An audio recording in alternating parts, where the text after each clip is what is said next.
रिक्शों पर पाबंदी के बाद अब गाड़ियों और मोटरसाइकिलों पर भी कराची शहर में यहाँ पर पाबंदी। कराची शहर में रिक्शों पर पाबंदी के बाद अब यहाँ पर जो है एक और रूल पास हो गया है और एक और ख़तरनाक जो है यहाँ पर कराची के शहरियों के लिए खबर कि रिक्शों पर पाबंदी के बाद अब गाड़ियों और मोटरसाइकिलों पर भी कराची शहर में यहाँ पर पाबंदी लगाने की तैयारी की जा चुकी है। ऐलान कर दिया गया है कि कराची शहर में पहले रिक्शों पर पाबंदी लगाई गई, अब गाड़ियाँ भी नहीं चलेंगी और अब यहाँ पर मोटरसाइकिलें भी सड़कों पर नहीं चलेंगी। ये जो ऐलान है वो कराची में उन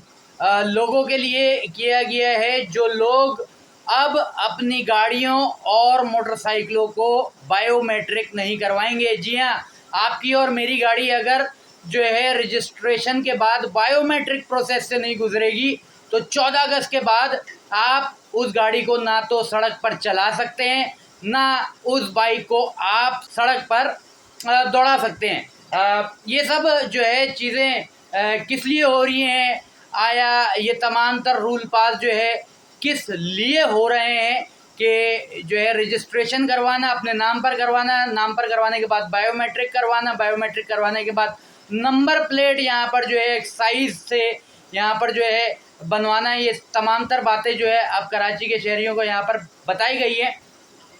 किस लिए हो रहा है ये